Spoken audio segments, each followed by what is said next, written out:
Today, I rank 8 high-end mid-size crossovers on the market in 2024 in terms of their exterior and interior styling.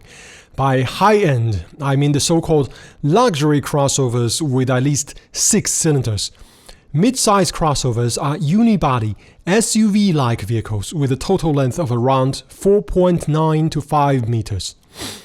Starting from the bottom of the list, I have the V167 Mercedes AMG GLE 63S, which has just received a facelift.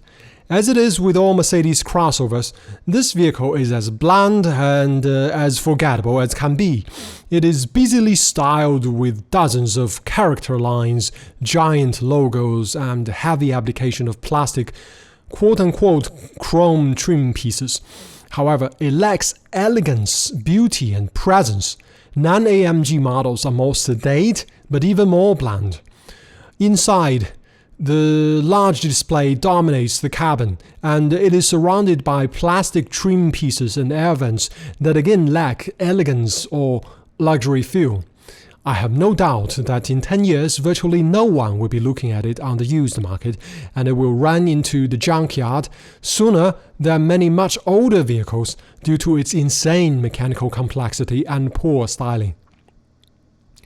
In the 7th place, I have the BMW F95 X5M, which is based on the G05 X5.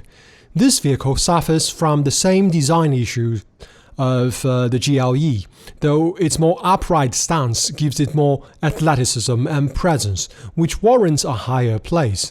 The front fascia brought in with the facelift also carried some character, even though most people will find it unappealing. Inside, the BMW again suffers from the same problem found in the GLE, although its display is not surrounded by ugly plastic trims. Like all modern BMWs, however, the interior is utilitarian rather than elegant or beautiful. It does not offend, but it does not convey a sense of exclusivity either.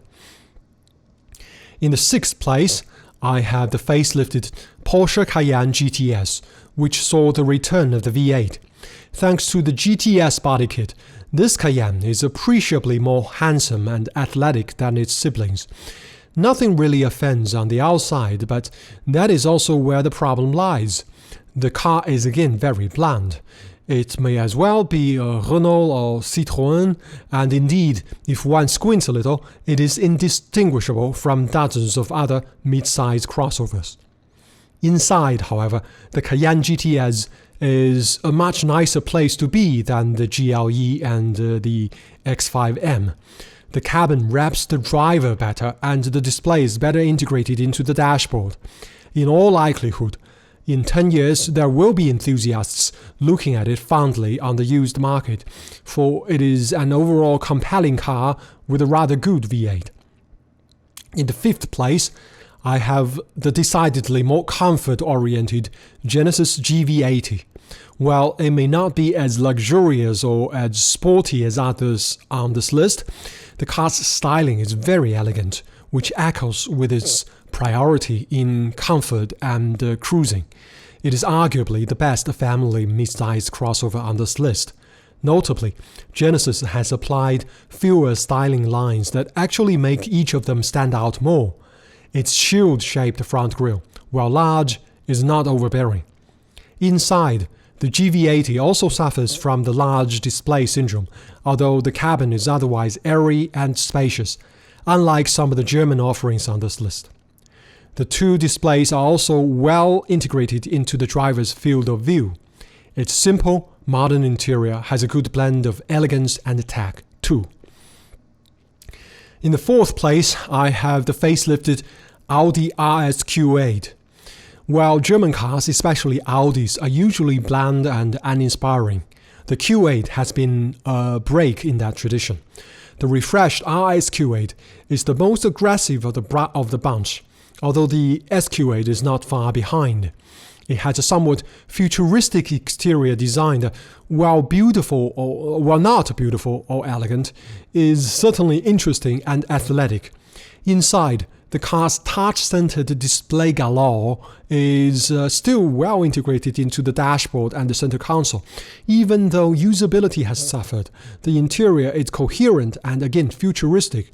It is closer to the Urus than the Cayenne, which is probably a good thing. In the third place, I have the new Range Rover Sport. Like its predecessor, it is built on the same platform with the full-size Range Rover and shares the latter's wheelbase. This makes it much better proportioned with short overhangs and a rather spacious passenger compartment. Like the L460 Range Rover, the L461 Sport has a sleek exterior that is instantaneously recognizable. Inside, the cabin feels much more coherent and luxurious than the German designs. Its use of tech does not detract from ergonomics or styling. The only minor ding is the marginal increase of plastics compared to the full-size Range Rover. For those with money, I think it is the best version of the Range Rover family today. In the second place, I have the Maserati Levante Trofeo, whose production has just ended after 8 years. In my opinion, the Levante has been the most elegant and stylish mid-sized crossover during much of its production run. It enjoys the selective application of smooth curves that hide its massive size and spacious cabin. It remains sporty, yet is not one bit vulgar, as has frequently been the case with sporty German vehicles. The Trofeo is the range-topping model equipped with the intoxicating Ferrari F154 V8, as well as a broad range of minor styling and equipment upgrades. In my view, it is the ultimate Levante. Inside, the Levante excites less.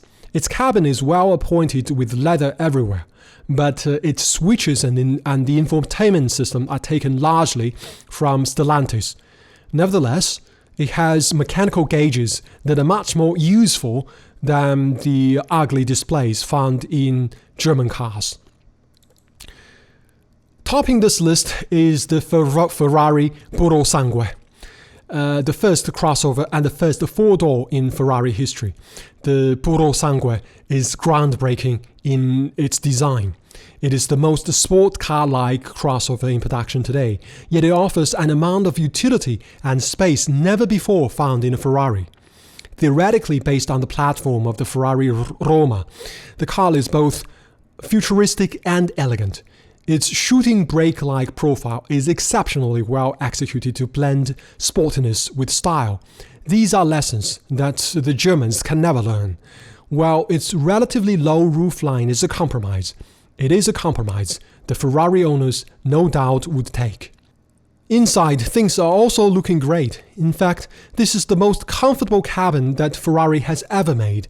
Yet it does not detract one bit from the vehicle's style and elegance.